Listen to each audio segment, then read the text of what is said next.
Well, hello and welcome back to the Shallow Proclamation. My name is Paul, And I'm Thomas. and we're about to dive into episode 3 of The Romans, which I believe is called Conspiracy. We've enjoyed it so far. It's a bit of a kind of jolly old jaunt with lots of comedy and kind of nice bit of peril as well. And yes, as always, give us a like and a subscribe down below. That's great, helpful. Do spread this around to other Doctor Who fans who you think might enjoy it. Or even people who aren't big Doctor Who fans but might enjoy it, that's fine as well. And leave your comments, let us know what you think of this story. We love to kind of engage with those. This episode has it had a bit of a dip in the ratings because apparently it was screened the same day as Winston Churchill's funeral. Oh, wow. So I think that obviously I don't know if that was televised. Presumably it was, or whether that just stopped. Maybe people were listening in on the radio. I don't know what happened, but obviously it's been generally thought as to be a bit of a reason for the dip. Yeah, it puts it in context, doesn't it? Hmm. Like how the first episode of Doctor Who was broadcast was it the day JFK was assassinated? The day after, yeah. Day after, yeah. They've done a good job in the sets here. I mean, the sets aren't particularly elaborate. If you look at this, a lot of like the smooth walls there and the arches, but there's a good sense of scale, and they use those kind of hanging drapes quite well to kind of, I guess, conceal and Yeah. No, I give a mean sense of space. the one thing I will say about sets is that I do like them. Conspiracy going on, my child. And I've decided for my own sake I must Episode title. The sooner I do it, the better. That's true. That was quite an easy one. Yeah. One word. So there we go. I don't think we've referenced that yet, have we? This is again another kind of pure historical where they can't interfere. At least, that's the Doctor's opinion of it. Yes, although of course the problem is,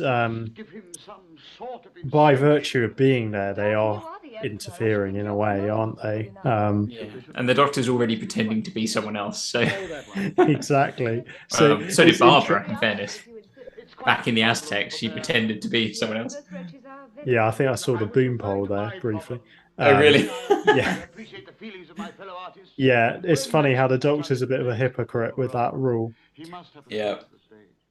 I like the performance of Nero because he comes across as you would you kind of expect, that sort of very kind of vacuous kind of thing, kind of character, just lounging around, indulging himself, Yeah. shallow.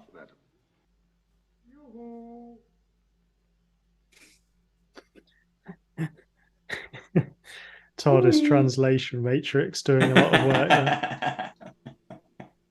Yeah, I wonder what the original Latin is for you. Ah. Mm.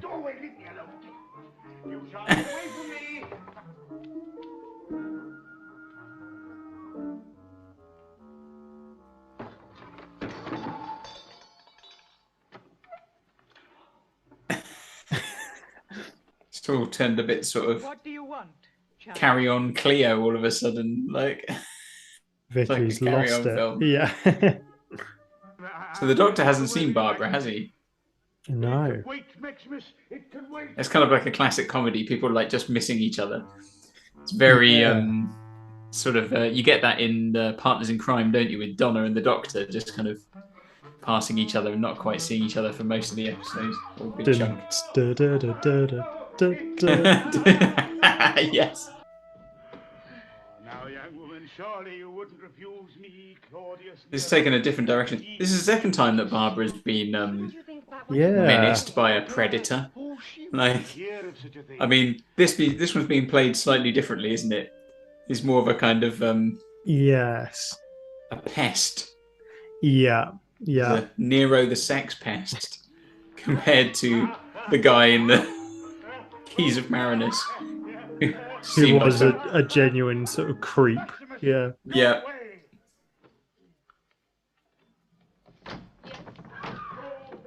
But he did just say, didn't he? Like, oh, would you wouldn't refuse me, would you? Yeah, I mean, it's pretty dark, isn't it? Yes, if you follow that to its conclusion. Well, it's definitely a accurate portrayal of Roman society's, view of Oh, I'm so sorry. sex and the commodity of, You were there. of it, and Want women and something? slaves. Yeah, I mean, as freeborn males, especially the emperor, would have the right to do what they wanted to pretty much Whoever they wanted. anyone. Yeah. So he could probably get her killed now I've for got the most terrible headache, darling. refusing. I simply... Not quite the Phantom Menace lightsaber battle, is it?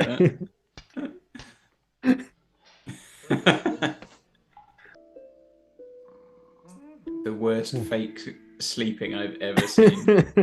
I mean, is this the sort of spa that's Yeah, going it on? looks like it. Roman baths. The doctor's gone for the full body massage.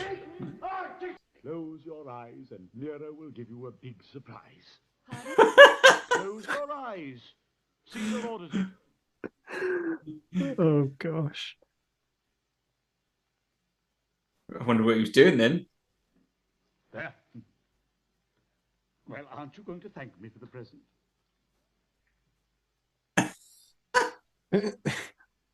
Oh dear. The great Corinthian lyre player, Maximus Battalion. The music is so soft, so delicate, that only those with keen, perceptive hearing will be able to distinguish this melodious charm of music. I was about to check I had the sound on there. It's kind of a case where nobody's going to be prepared to, say that, only the clever ones, could appreciate this. Yeah, that was quite a clever move by the doctor there. Sort of Emperor's new clothes thing, isn't it? Is that the, like with the... Oh, you just said it, actually. There you go. There we go.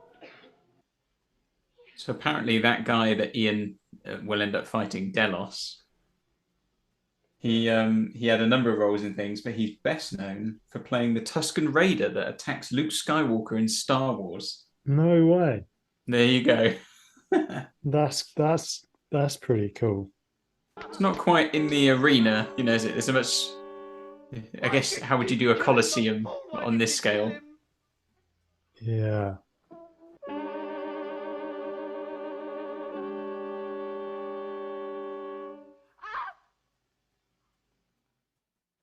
Oh, what a cliffhanger. End.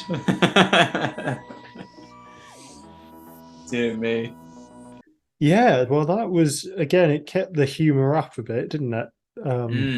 Antics in Nero's palace. Yeah. The doctor's musical performance was quite interesting because obviously the joke was he didn't actually play anything. Yeah. But I love how everyone was like clapping and stuff. It was like, oh yeah, I heard that. Oh, that was brilliant. Yeah. Yeah. And it really and it was good that they referenced the Emperor's new clothes kind of story there as well, because it's clearly what it was playing on. Yeah, so it works well. I mean, I had to pick something from this story. I mean, I was torn between. I was thinking, well, William Hartnell was great as the Doctor in his comedy role, but actually, I think probably it's Nero in this story who just everything he does is just so, like I say, it's so hammy. They're completely just going OTT with the comedy side of it. Which I can see why someone might have said before, oh, it went a bit too far, but it's quite fun. So it's enjoyable, and his performance is fun in the midst of like what is quite a horrific world and story. So I think that performance is probably what I like from that. So yeah. The bit when he tests the poisoned chalice on another guy and he's like, oh, he was right. Yeah. Or the bit like when his wife comes in, or the Empress comes in, when he's trying to like seduce Barbara, and then he's on the bed and he's like, oh, that woman's been trying to taste me all day, like, and then he's kind of like coyly looking, just I don't know what she's doing down there. Yeah. Such a farce, but really good. So, great. Nice. Cool. Well, let's wrap that one up there, and then we can crack on with the next episode. Thanks for watching, guys. Let us know what you thought of that down below, and we'll see you soon. Bye-bye. Goodbye.